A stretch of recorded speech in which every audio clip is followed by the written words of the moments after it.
Yeah, it's an interesting intersection that we're at right now. I'll just say it that way because a lot of new technology is coming out that I'm super excited about. If you think about kind of our journey from a procure tech standpoint, and obviously we've had ERPs, and the ERPs really run a lot of the direct procurement side, but on the indirect side, we had this evolution from like Ariba originally, and then Coupa was Gen 2, if you want to call it that, and then now you have all of this intake and orchestration tool, which is quote unquote supposed to be easier for people to use, although we're seeing mixed results on that. And now you have your AI, agentic AI layer that's coming out with some new players. I think the more agentic we go, the easier it's going to be, only because the agentic is layer is more intellectual, if you will. They understand the policies, the processes, and you don't have to have 10,000 users understanding all of that nuance. They just go in and use the agent, and the agent can follow the purchasing process that you've created or the sourcing process. So I think we're going to get there over in this new generation of capability, but that's all I always go back to. Tech is cool, but it usually comes down to the people, right? It comes down to the leadership, their willingness to deploy it, their willingness to understand it and get their people engaged around it. There's a lot of fear around AI right now. And so it's still going to come down to the people and their willingness to adopt it. Yeah, for sure, right? And it's Mhm. people who have been there a long time, who have done it a certain way 20 years, they're used to a system, they're used to a process, so that change can be challenging. It can be. And okay. So I was just at a conference earlier this week and I was presenting and I asked the crowd, have we made any promises around automation that we did not fulfill? And almost everyone in the room raised their hand, right? Because we've made a lot of promises to our users, whether it's our suppliers, our stakeholders, that we were going to quote unquote automate a process. And yes, we've had some success there, but did we get all the way to bright? No, right? And so now we're going to come back out to that same user base and say, hey, we're going to automate your process and it's going to be easier. Are they going to trust us? Right, and they've been told that 3 or 4 times throughout their career, and it's never Yes. quite worked, and they always feel like it's made things harder and not Yep. easier, and so they're rightfully skeptical, right? And it's the question is, and I think AI can make it more intuitive, right? And it can do a lot of the training. The training can be built in, right? And I think that's one of the great things about AI. If you have questions now, AI should be able to explain the way you should be doing it, maybe what you're doing wrong, or give that built-in training, right? Where you don't have to go sit through a training and then try to remember what the training told you 2 or 3 hours ago, right? You in those tools. And I think in the good AI tools that I have used, a lot of times you can just go in and ask, hey, what do I need to do next? Right? And it Right. kind of gives you a step-by-step Yes. instruction and guide. The interesting thing about training is that you're absolutely right about the AI. Like the how to training, I think is going to not need to be as focused on moving forward, like how to execute a certain process. However, the behavior training, the soft skill training that procurement's going to need to do, because like if let's just say more gets automated, and that's still a question of if, but let's just say it does, then what is procurement going to be doing moving forward? And it's a lot of those skills around relationship building, trusted advisor, understanding strategy. There will be a technical aspect of understanding how to manage AI and the agents within procurement, but it's going to be a lot more soft skills. And I talk about like the people who can truly lead with love moving forward as more technology comes our way, those are the people that are going to really shine and stand out moving forward. I think that the true high-end custom manufactured pieces that are out there, they have to be lean, they have to be agile, right? They have to be able to react quickly to demand and not say, okay, because we aren't set up that way, we have to bring everything to a semi-finished state, hoping we got the numbers right, and then kind of go from there. So how important is lean, and where would you start on that lean journey? Lean is absolutely critical, and really just understanding your processes and understanding where things are happening. I think that's the baseline, obviously. Somebody explained lean to me once. They said, look, lean is nothing more than common sense. And I couldn't agree more, right? If you really take it and boil it down to this, it's common sense. One of the principles of lean that I think resonates the most with me is the idea of building waste. So if you build something into a product that doesn't have value to the customer, that's waste. If you build something extra that's going to sit on the shelf, every moment it sits on the shelf, that's waste. Every time you move a product physically from one place to another, that's waste. So you want to minimize all of those pieces of waste. You want to keep product in its most infant state as long as you possibly can, because as soon as you customize it, as soon as if it's a pacifier, for example, as soon as you put it in a package, that's all it can ever be. As soon as you build the table, you have a couple different finishes, but you can't build a chair out of that wood anymore. That's done. And you can't change the dimensions, or I guess you could maybe shrink it down. I don't know a whole lot about furniture manufacturing and tables, but maybe you can slice a part off and put the legs in a different spot. But for the most part, you're going to add a lot more extra work, right, in that process. So it's really looking at what you're doing. And for us, it was focusing on keeping things in their most infant state. We had, again, 65% of our product was built in house. And so we had the ability to make quick changeovers, to double, or I think it wasn't double. I think we had a staff of maintenance folks who changed out our molds and our presses for plastic injection molding.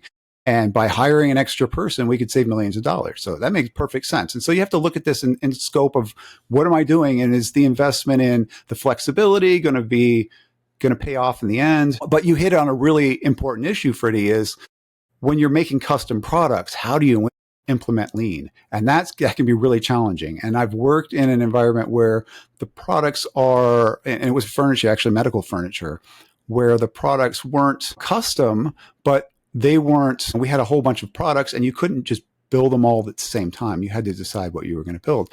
And they had different components. And so if you build it in a cell, you have to set aside the cell and make it just for that product, or you have to have all the components in that cell for all of the chairs or tables or whatever it may be. It's really approaching it, that cell idea is of being flexible and being able to grab the parts you need, right, at arm's length. When you need them is critical. And so there are a lot of things in the manufacturing process that you can pull time out of a process by making parts available, moving operations to different locations. That's important. And creating kind of like a lean mindset. Another part of lean, obviously, is identifying or helping create this culture of lean. I think a lot of companies run the risk of management telling their workers what to do. And I almost take the opposite approach, where I know that the person that does this 8 hours a day, 5 days a week, is a million times better at doing this than I am. They know this process just hands down. And one of my secrets is I'll go sit with the operator, just me. I'll go sit. I won't have a big event or anything. I'll go and sit, and we do those, but I'll sit with the operator and work with them and say, okay, let me watch what you're doing. Let me try to do what you're doing. And then I ask them, what is it that we can do that makes this easier for you? And when you ask them, how can we improve the efficiency? People they balk at that. They don't understand what you're asking a lot of times. And if they do, it makes them feel uncomfortable. But everybody knows how to make their job easier. Everybody knows that. And often when you make their job easier, you make it more efficient, because they're saying, well, every time I get this part, I've got to look at it to make sure that the part is, it got cut right, maybe. And that's an issue that's coming down the pipeline from them. And so we're not doing something right in the process upstream. So asking them and understanding what their pain points are will help you kind of introduce lean to these folks. Instead of reaching out to these suppliers manually, calling each one or emailing each one, we can create an automated inquiry workflow where we integrate with your email and you put in the questions that you need to ask the suppliers. Let's say you have a specific product that you want to source, like a t-shirt, and I want to make 500 pieces of this. I need to understand, what is your price? What is your minimum order quantity? When can you deliver it? Right? I basically have like 8 questions I need to ask. You tell our AI beforehand, and then I can bulk invite, let's say, the top 50 vendors or even 100 vendors from the search result. And then the AI basically reaches out to each of these vendors and goes back and forth with each one, asks them the information that you need to ask, and then organizes all the answers in a way that very easily you can kind of structure and compare. Because traditionally, that's also the second problem. So like you mentioned, most people don't go past page 3. But I'll tell you, most people don't even contact more than 10 suppliers. Most three or four, maybe five, because it's very, very time consuming messaging suppliers. And the more suppliers you add, the more noise you have, right? Like no one wants to be messaging 100 different suppliers. You can't even remember at that point who is doing what is happening, right? And this is where AI really becomes a game changer, because instead of only reaching out to five, you can reach out to 50, you can reach out to 100 if you wanted to. And in that case, it just increases the probability that you find a better supplier and a better deal. And as I mentioned, because you have AI to summarize and rank all these results, it's not just ranking the search results, it's also ranking the conversations, right? So as the AI is having these conversations with the supplier, the AI is continuously adjusting the score, what we call the match score, of how well the supplier matches against your specific criteria. And I think this is just like a different way of thinking about sourcing. I'm gonna transfer that over to recruiting, but before I do that, do we need AI on the other side then as well? Because all of a sudden they're gonna get, instead of getting So many emails, 10 right? inquiries a month, they're gonna get 100, 1,000 inquiries a month, because all of a sudden AI can find them a lot more often. So they're gonna need an AI agent to provide the answers, right? Because I otherwise, actually know a company doing the same thing as what we're doing for the factories. So you can imagine when a factory provides a quote, they also have internal kind of quote templates and data that they have. Instead of having a human manually respond to each company, let's say they get an email from a buyer and it's from SourceReady, and there's obviously some requirements and specs. Then the factory in the future, I believe, their AI agent will look up their internal like quoting template or whatever information they have to respond to that buyer. And if there's information that the supplier needs to ask a human, I'm sure their AI agent, just like ours, will ask the human for confirmation before sending it. But I think this will actually increase business on both sides and actually democratize things. Like a lot of suppliers that traditionally didn't pay to be on Alibaba now suddenly are getting good increase coming in. And the same with the buyer. You're able to find a supplier that is really good, but just didn't pay money to be on Alibaba or these traditional directories. and what do you think happens to supply chain? Let's say, right, we are able to plug AI in where it makes sense, and we're able to free up that time. What do you think happens to supply chain and the people working in supply chain after that? The point you brought up about Baker Furniture, your story, I think that that's the place where we start to really lean into the creativity of people, to the ability to connect the dots for themselves and to say, here's an insight that I didn't know. And now we empower them to go do something with it. And I think about some of the conversations that I'd had with chief supply chain officers in the past. And for example, one chief supply chain officer, she told me that she had become the bottleneck in her processing because things like shift scheduling, where people lower in the organization were afraid to make those decisions. And so it would ultimately escalate with each successive step. And it would come to her and she would say, why am I spending my time doing this? And so we need to be able to set the constraints and the business rules in a way that AI can take care of some of that, so that we can then get people to say, okay, here's what I know is possible, and here are the decisions that I have in front of us. Ultimately, we can't make a decision when the condition set is 100 parameters deep. But what are the 2 or 3 things that are most important to our business? And that's how we can start to go drive the decisions. We're not at that place where AI is going to make those decisions for us. It can make recommendations. It can say choose between A, B, and C. But once we get to that level, people will start to feel empowered. People will start to feel educated enough to take a position on what to do. And we get to the point where AI is explainable enough where it can say, this is what direction I chose, and here's why. And then we can learn from it. And I think that that's really the iterative capability that comes about. I think we're now still really focused at this gap between very tactical and very pie in the sky, art of the possible. So how do we start to close those gaps? That's really a fundamental question here. How do you think, right, people need to adjust to that in terms of how they approach work, right? And I'm thinking about, okay, somebody who today is 80%, 90% tactical, some of that work gets automated. Now all of a sudden they have, just say, 20, 30% of free time they used to spend on those tasks. How do they stay relevant? What are the key focus areas they have to to pay attention to make sure, right, that the business doesn't say, hey, you know what, you have become redundant, but they're saying, you know what, you provide a different value now. Yeah, there's obviously going to be the kind of the upskilling question. So part of that with that additional time is how do you become better at prompting? How do you become better on the technical side? And that's a skill set that's evolving, is saying with the capabilities that are advancing in the time I have, how do I go do a lot of that? I think historically, we haven't been great at organizations to develop those training programs and those cross-functional programs. We've seen attempts at that. There is an impetus that comes on the companies to say, hey, we're going to cross-train you. We're going to help you become more technical. We're going to help you understand different functions of the business. We think about rotational programs, for example, as being kind of early career pieces, but maybe it's the opportunity to become more cross-functional. And we think about kind of the executive skill set, that it becomes more that portfolio of skills. So that's where we're going to need people to take advantage of those new levels of time, the new levels of exposure. It is going to be a bit self-propelled though. And so the conflict's going to arise is, well, if I can do my job in 3/4 of the time, I get 25% of my time back and I'm still getting paid the same thing. Well, maybe I just don't do that extra work.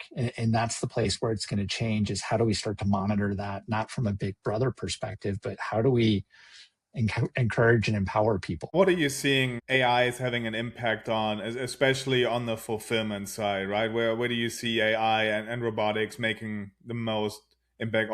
I think we all hear about Amazon looking to maybe have 0 people in their warehouses in the next couple of years.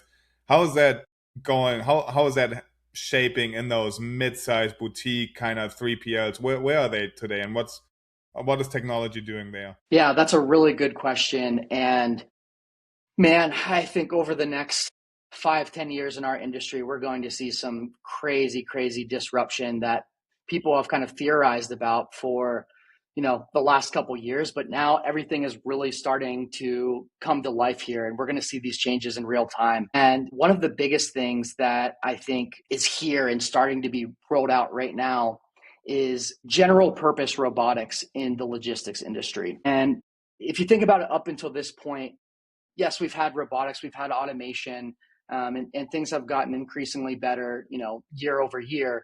But a lot of that is still very rigid in structure. Like you think about like an automated unloader, or you think about a robotic solution that is doing picking or sorting or something like that. You still have to have this large implementation that costs a ton of money up front. You have to have a mapping out process. Baskets have to be in the right place. The codes have to be in the right place. Everything has to be kind of uniform. If you have any variation in it, it doesn't work. Exactly. So it makes sense for some customers that are doing some serious volume on a daily basis. But if you have, a lot of variability with your customers, which most 3PLs do, you're not going to want to take up that much space in your warehouse just for it to be unused, or whenever you just could run a cost benefit analysis on having people doing the actual work and remain flexible, and they're going to be able to beat your ROI and beat your spread on that. Now, where general purpose robotics starts to come in is really opening the robotics market to the boutique and to the mid-market level 3PLs, where general purpose can be thought as, a humanoid robot that gets trained by essentially watching or being trained off of the actions of the people at your actual warehouse. And then using AI with those robots, they can start to pick up tasks and get better and learn and be more agile in where they're placed in the actual warehousing equation. So we're going to start to see that rolled out more and more. And it's not going to happen overnight, because there's still some advancements that need to happen. But, within the next 5 years, I think we could see some serious disruption, because people are trying to, reduce the labor force in the warehouses. And if you could bring that in, it's going to be a major changing factor in our industry. All these tools and resources and companies that are really designed to help companies. They're really not designed to help candidates. It's designed to process candidates, the system that we have in place, not really advocate for them. So this gives individuals an opportunity to really get some extra firepower behind their job search. The term reverse recruiting. Yeah, it's Can a you tell us fairly a little new bit more about concept. that? What is it, and how is it different from regular recruiting? Yeah, so as you know, traditional recruiting, a lot of times it's either contingency agreement or retained agreement, where the recruiter, someone such as yourself, works for a specific company to help them fill a role. And obviously, this has been in practice for many years. And what we do with reverse recruiting is we work on the opposite side. So instead of working for the actual employer, we work for the job seeker themselves. And we can provide them with support from documentation preparation to actually executing the applications for them and leveraging different types of AI and different types of tools also to help them expand their network. So it's a tremendous opportunity in the marketplace, as there's all these tools and resources and companies that are really designed to help companies. They're really not designed to help candidates. It's designed to process candidates, the system that we have in place, not really advocate for them. So this gives individuals an opportunity to really get some extra firepower behind their job search. I get those messages daily, sometimes dozens, emails and messages. Hey, I'm looking for a job. Can you help me? And I always have a hard time explaining, and I feel like it always takes me way too long to explain to them that that's not really something we can do. I would love to help them. And there's certainly instances where we can help the occasional candidate, right? We just don't have the size and scope where we can help them. Some of the larger firms are Korn Ferry, right, that have 1,000 open jobs at any given time. Chances are they might have something that's a fit for you and your background and the location you're looking for and the salary you're targeting. But for us as a boutique recruiting firm, right, we have dozens of jobs, not hundreds of jobs. And the chances, and we work nationwide, so the chances that we have something that fits what you're looking for are pretty low. And if I go to a random company and say, hey, we have this great candidate here, are you interested in hiring him? I'll get ignored 99% of the time because they don't want to pay us a fee, right? So Right. I feel like just having the term reverse recruiting will help me make that explanation a lot quicker and say, hey, what you're actually looking for is not to work with a recruiting firm like ourselves, but what you're looking for is a reverse recruiting process. And I'll be happy to send them your way. But maybe tell us a little bit more about your company, how it works, and what candidates, what do they look forward to? Absolutely. We have over 240 other partners, more than 240 other partners. And what we do, and as you'll find out over the coming weeks, is we're going to start to review your vacancies, and we're going to start to submit specific candidates for those vacancies. And this will obviously allow you to make more placements, but for us, it'll allow us to help our clients secure more interviews. And that's really what it comes down to, right? We can't do the interview for them, but we can get them to there. We can get them to the interview. And we do this in many different ways. So the typical process starts where the client does some sort of free consultation or discovery call, where we really get to qualify them. We understand what are their needs, and then we talk to them about what the service is. If they decide to move forward, that's when they'll subscribe through our software, and then they have an onboarding checklist of items that need to be completed. So naturally, it's their job search. So we need to gather the information from them to start executing that. And immediately the team will start to reach out, introduce themselves, but we cover all aspects. So from there, they're going to be assigned a team of people. They get 4 individuals actually assigned to each of our clients. This includes a writer to do all the documents, a recruiter who will use tools to find jobs and apply for our clients, and a career coach who will help them, build the proper strategy using our tools and resources, our technology, and then help them with coaching along the way. And then the 4th and final person on the team is the customer success manager. They'll be pulling any sort of data or holding the team members accountable, or just making sure that the client is getting all of the services that they desire. So when they have this full team of people, everyone is trained, everyone understands exactly what they need to do. They do this either full-time or part-time. So their job is to do that particular task or group of tasks. So the team helps us to execute the applications, the documentation, et cetera. And we also, again, strategically target our recruiting network. So we have different levels of partnership within the recruiting network. And we're gradually trying to get more companies like yours to join our network, but also to move up in the different levels that we have. So we have kind of the baseline is the broadcast level, where we just send out text messages. Then we have the exchange level, which you're joining, where we would essentially send out candidate profiles for specific vacancies that you have. And at the highest level, our distribution level, which one day maybe we'll get you there, is we'll just do one-on-one introductions when we know that someone is relevant. So for example, and I mentioned this on our last call, we have people within supply chain. We have people within operations that are relevant for some of the positions that you have. So, we're more than happy to make those introductions. So we have the team, we have the network, and we also have the technology. So we've built our own client portal. We've had this for years. We've continued to do improvements on it over the years. And this is a all-in-one place where they can manage all of the different technologies and all of the data and documents that we produce for them. So the service itself is like having a full-fledged team executing the search for our job-seeking clients.